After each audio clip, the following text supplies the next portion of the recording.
Well, they just sunk. They didn't jump. They just sunk. Yeah, they just went down. It's their morning time. They're waiting for me to feed them right now. Yeah, they are waiting to be fed. I cleaned up this pond and I refilled it with a little bit of water that already had a little green tint to it, but it was out of this little pond here, and it's just rainwater. And this one here, it's just normal algae in there. The fish actually need that, so that's good.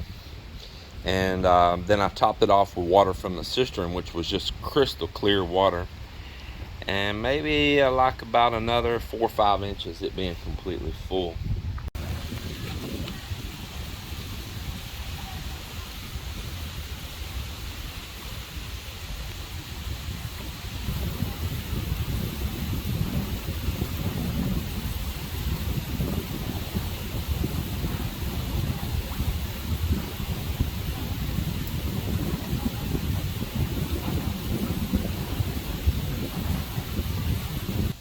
Chad, our longtime viewer over in Mississippi, he asked the question of what the smell is like around these ponds.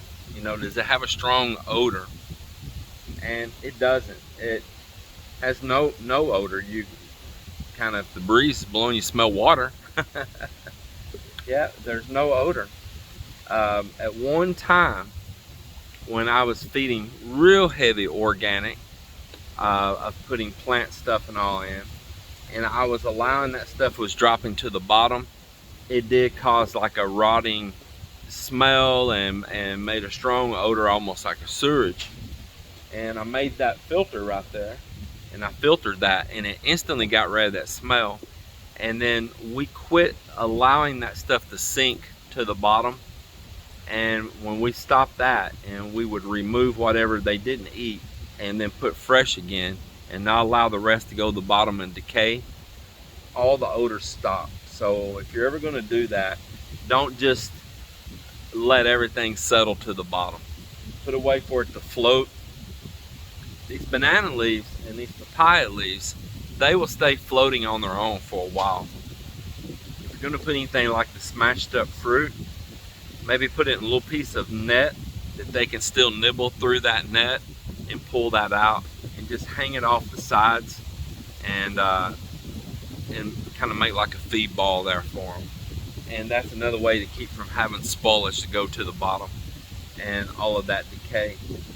But this filter has not been run since the day before we left and went back to Texas. I had one viewer, subscriber, wrote the suggestion of hanging a light down low over this pond, drawing up bugs, drawing up like those flying termites when they swarm, which is very common here in the Philippines, and that be free fish food as well. And I thought, you know what, that is a great idea. I like that.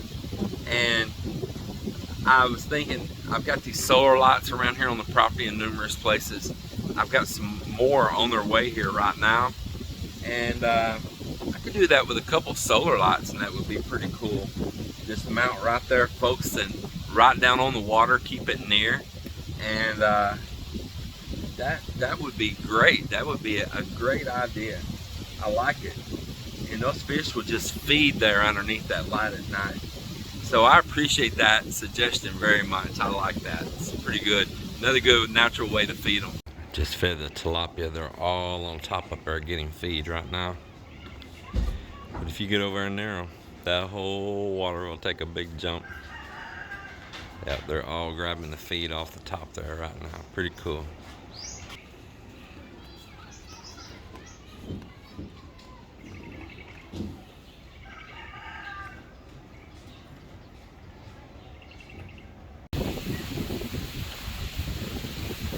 So this fresh water in this pond here, there's no fish in it right now. After we cleaned it, we pumped some clear water, and then I pumped some water that have existing algae already in it. They're an invasive species all around the world. They took it to places all around the world and spread it, and then they didn't realize how fast and how out of hand it can get. But in a controlled environment, it can still be really good. absorbs heavy metals, it absorbs arsenic.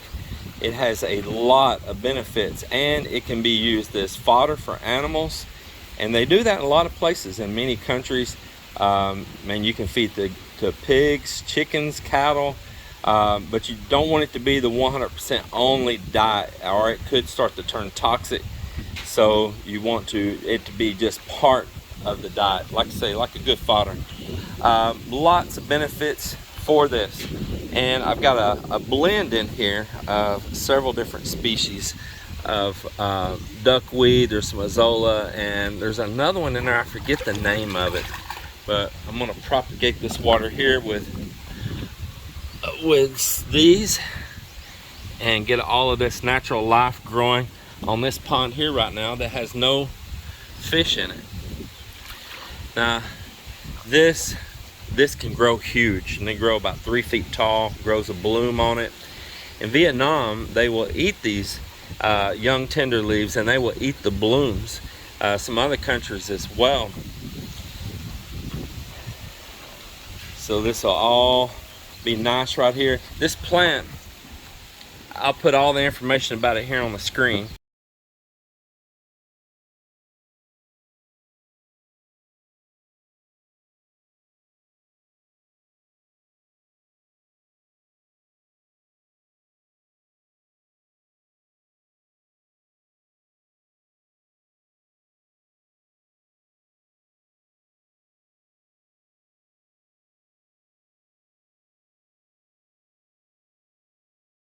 Like I say, they clear it constantly off the rivers up in Manila right now. It grows so fast there that it's a daily project for them to remove it. And a lot of the people there, the locals, are grabbing it up and hauling it away, and they're feeding it to their livestock, and a lot to pigs. But it is an invasive species because it will run away, grow, and it can end up covering over the water, shading it out. And if you shade your water out too much, you can cause other harm. But if you can keep it under control in a controlled environment like this, it can have tons of benefits. This is known as the fastest growing plant in the world. Faster than even azolla. And its seeds can live up to 28 years. And this thing can clone itself without even having to grow from seeds. It can just clone itself into what they'll call sister plants. Like here's one going right now. You see this little shoot right here, and you see it's got a whole nother plant started off of it. And then this can actually even be broke away, or it can stay there on it, but it will start growing itself a sister plant. And it can just keep growing like that. It has multiple ways to regrow itself.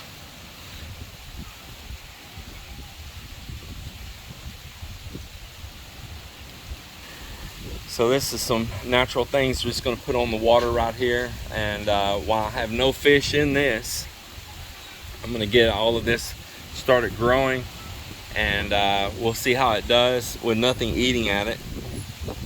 And you don't want too clean of water for all of this. You want some of that algae and the excrements and stuff still remaining some in the water, because that's what's going to allow this to really thrive. If the water's too clean, it won't.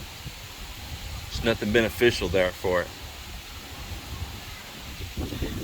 I've got one of the plants broke off right here, and I've got it over in this pond. If you see that plant really buzzing around and moving, they're underneath there on it right now. Man, they are hard after it. You see it going everywhere. And another nice thing about it is if you get some of this growing on your water with your tilapia and all, it can actually be a place that they have some cover to hide. It can allow other creatures to grow up in the roots there, and allow for other natural organisms and all that the fish can feed on to grow up in that big root ball as that plant gets bigger. But boy, right now the tilapia are really after that plant. So I might want to take it over and put it back in this other pond and grow more of it for right now, just to make sure that they don't over attack on this one because, man, they are busy on it underneath there. Let's set it back down and see how long before they're back on it again.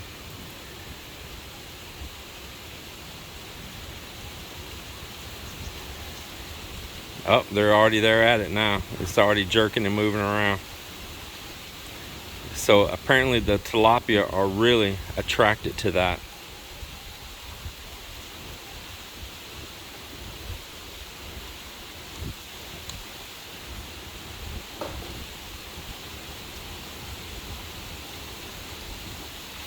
I've got a fresh papaya leaf spread out, and after it soaks there for a while, they will start feeding off of it. Actually, they've already been feeding on it. Since I put it in here early this morning, they've already ate these areas all out right here on it. I see they've already been eating it out right there. So what'll happen is probably by the end of today or tonight, they'll eat the biggest part off of that leaf, and there'll be nothing but the stems left. And then I'll take this and throw it back out of here. Like, I need to throw this one here. It was already too far gone. It was an old one. I just happened to grab it and throw it. You don't want to put an old one like that. You want to put a fresh one like this. And I just spread it out and let it float. I leave the stems up, and they will eat everything off of it. And then I'll come along and take this stem so it don't go to the bottom of my pond and rot, and remove it and put more. And we have enough papayas here that I can do this with several daily, and it's a nice supplement for food for them as well. I think one of the things that helps this water too is that I'm using natural plants in it quite a bit, not just heavy concentrated with commercial food, although I do throw a little bit of commercial food. And I think that helps it from becoming so polluted. You just want to mimic nature a little bit in these ponds. When you go catch one out of a river, out of the ocean, those were not commercial fed, and they lived and survived. So I just want to do a little bit of mimicking nature, because this is not a commercial grow, so I'm not on a time constraint. This is a private grow for our own consumption and enjoyment, and just peace and happiness, you know, right out here enjoying these little things like I'm sharing with you right now.